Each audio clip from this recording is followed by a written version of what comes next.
Somalia currently faces a serious threat from Ethiopia's recent actions, which flagrantly violate our territorial integrity. Ethiopia's attempts to annex parts of Somalia under the guise of securing sea access are both unlawful and unnecessary.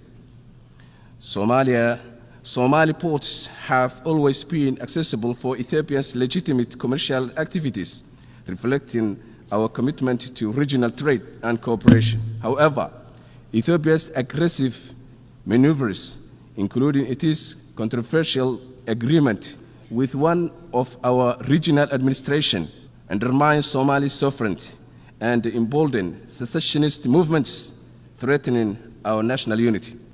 Bismillah ar-Rahman ar-Rahim. Your Excellency 𝐒𝐿 President of the 79th session of the United Nations General Assembly, Excellencies, Heads of State and Government, distinguished guests, distinguished representatives, ladies and gentlemen, Assalamu alaikum wa rahmatullahi wa barakatuh.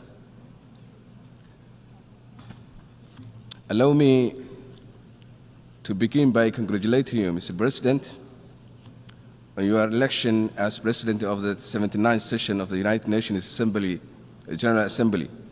Please be assured of Somalia's full cooperation as you undertake the responsibilities entrusted upon you during your tenure. I would also like to take this opportunity to thank your predecessor, His Excellency Denis France, for the successful presidency of the last session. Mr. President, this session of the General Assembly convenes amid a rising number of global challenges, from escalating transnational conflicts and humanitarian crises to the existential threats of climate change and growing economic inequalities. This resonates profoundly for our theme of this year, leaving no one behind, acting together for the advancement of peace, sustainable development, and human dignity for present and future generations. In the spirit of our unity and shared responsibility, we must confront the persistent and escalating conflicts that continue to cause immense human suffering and destabilize entire regions. Today, we are facing with crises that test our collective conscience and our commitment to peace. In Sudan, the conflict has escalated into a severe humanitarian crisis, displacing millions and ravaging communities. Civilians endure indiscriminate violence and widespread gender-based assaults. We urgently call for immediate cessation of hostilities, the protection of civilians, and adherence to the international humanitarian law. It is crucial to ensure safe, unrestricted access for humanitarian aid and to foster inclusive dialogue that respects the rights and aspirations of all Sudanese people. In Gaza, the situation has reached catastrophic levels, driven by the persistent blockade and relentless cycles of violence that have created one of the most severe humanitarian disasters of our time.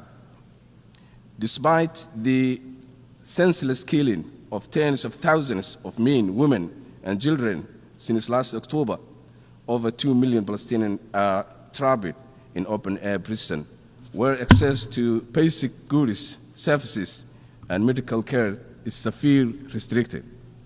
Children in Gaza have particularly suffered the most, with the many enduring unimaginable trauma, malnutrition, and lack of access to education and health care. They live under constant fear as their homes, schools, and hospitals are repeatedly targeted and destroyed. The ongoing conflict has not only destroyed the physical infrastructure of Gaza, but also crushed the hopes of entire generation. The world cannot continue to turn a blind eye on this gross injustice and the continuous violations of international law by the Israeli government. We call on the international community to take immediate and decisive action to reinforce an unconditional ceasefire, to lift the inhuman blockade, and to recommit to a political process that ensures a just and lasting peace based on the two-state solution, thereby restoring the rights, dignity, and future for Palestinian people. In Ukraine, the war now in its third year has inflicted a devastating toll on civilians, destroying homes and critical infrastructure and leaving millions without essential services. The legacy of trauma and displacement will affect generations. We urgently call for an immediate cessation of hostilities, a ceasefire, and adherence to international humanitarian and human rights law, including avoiding attacks on civilians, critical infrastructure, and nuclear facilities. It is essential to open channels for dialogue and achieve the lasting political settlement. The international community must act swiftly to prevent further escalation and support efforts for peace. Mr. President, while international crises demand our attention, we must not overlook regional threats that directly challenge national sovereignty and stability. Somalia currently faces a serious threat from Ethiopia's recent actions, which flagrantly violate our territorial integrity. Ethiopia's attempts to annex parts of Somalia under the guise of securing sea access are both unlawful and unnecessary. Somali ports have always been accessible for Ethiopia's legitimate commercial activities, reflecting our commitment to regional trade and cooperation. However, Ethiopia's aggressive maneuvers, including its controversial agreement with one of our regional administration, undermines Somali sovereignty and embolden secessionist movements threatening our national unity. These actions not only sow division at the time when Somalia is striving for peace and cohesion, but also serve as propaganda for terrorist groups like Al-Shabaab, who exploit Ethiopia's provocations to recruit and radicalize vulnerable individuals. Such destabilized behavior poses a significant risk to the security and stability of the entire Horn of Africa. Somalia asserts its sovereign rights to defend its territorial integrity and calls on Ethiopia to cease its provocations and adhere to the international law. We urge the international community to stand with Somalia in condemning these violations and upholding the principles of international sovereignty and territorial integrity, which are the cornerstones of international peace and security. Regional stability depends on mutual respect for these principles, and Ethiopia must be held accountable for actions that threaten to destabilize the Horn of Africa.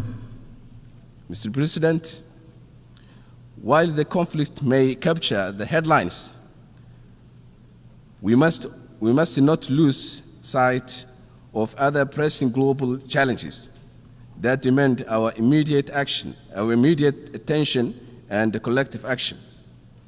Somalia's experience underscores the importance of sustainable funding for peacekeeping.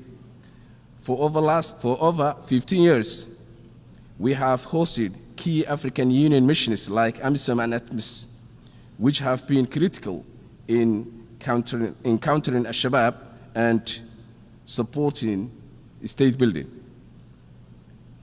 As a new mission, AUSM takes over with a focus of counterterrorism and capacity building. Its success depends on reliable funding. Peacekeeping is about creating lasting stability, not just maintaining peace, and we urge the international community to support innovative funding solutions to ensure these missions fulfill their vital roles. Mr. President, climate change is a global crisis that touches every life and every community, but nowhere is its impact more deeply felt than in vulnerable nations like Somalia. We endure relentless droughts, devastating floods, and rising temperatures that tear apart our communities and threatening our very survival. While the recent COP28 conference made important strides with the creation of a loss and damage fund and the commitment is to expand renewable energy, there remains a significant challenge accessing these funds.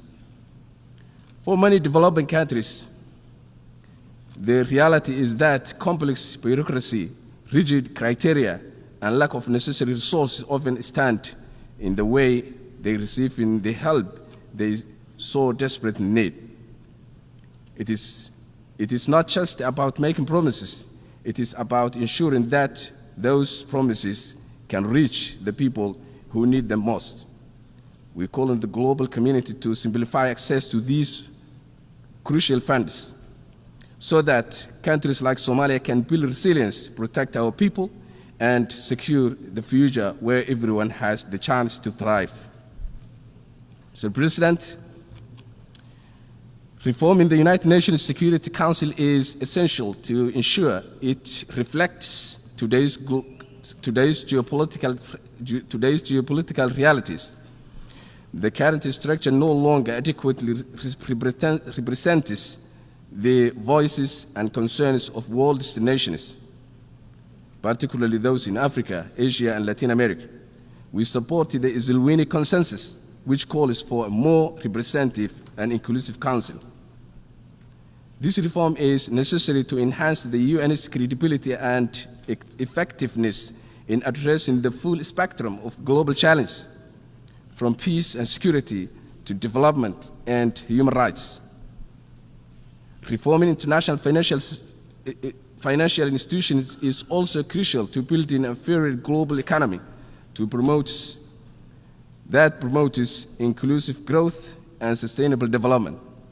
The existing international financial system is heavily skewed in favor of a view, perpetuating inequalities and restricting the ability of developing nations to thrive. We call for reforms that make these institutions more accountable, transparent, and responsive to the needs of the world's poorest and the most vulnerable. Mr. President, achieving the Sustainable Development Goals is not an ambitious, it is a necessary. With only it is a necessity. With only 6 years left, the world is far behind on our collective promise to end poverty, protect our planet, and ensure peace and prosperity for all by 2030. We must urgently renew our commitment by increasing funding, creating innovative partnerships, and focusing on reaching the most vulnerable. As Somalia takes its seat on the UN Security Council, we stand ready to work with all nations to address these challenges, strengthen cooperation, and promote multilateralism, and build a world where no one is left behind. Mr. President, Excellencies, ladies and gentlemen, Somalia has come a long way on its journey toward stability and development. This past year has been particularly significant, marked by critical milestones that signal Somalia's rising trajectory. We have successfully completed the debt relief process, allowing us to reclaim our economic sovereignty and integrate into a global financial system. Additionally, Somalia's accession to the East African community marks a new era of regional integration, trade, and cooperation. We have also made a historic stride in lifting a long-standing arms embargo a step that will further enable us to safeguard our safety, our sovereignty and security. Security is fundamental to development, and Somalia has prioritized to prioritize the fight against terrorism with remarkable success. In the past 2 years, our national security forces have reclaimed more than 2/3 of the territory that was once under the control of Al-Shabaab terrorist group, significantly diminishing their operational capability. Mr. President, with marked progress in governance, democratization, and political stability, Somalia stands on the brink of significant economic growth, with vast and untapped resources and strategic location along major maritime trade routes. Our arable land offers great potential for agricultural protection, and our livestock sector is already among the strongest globally.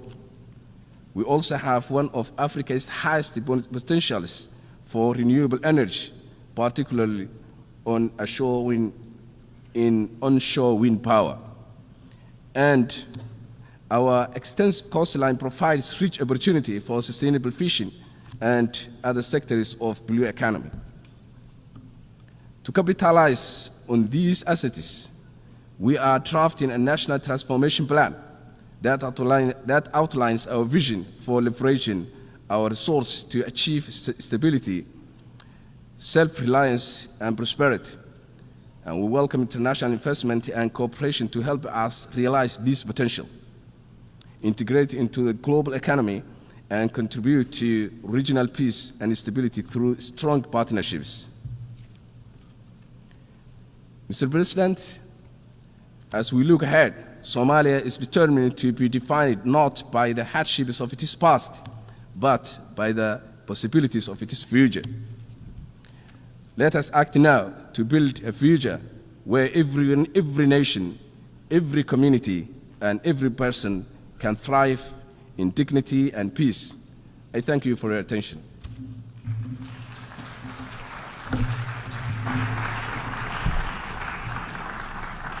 On behalf of the Assembly, I wish to thank the Prime Minister of the Federal Republic of Somalia.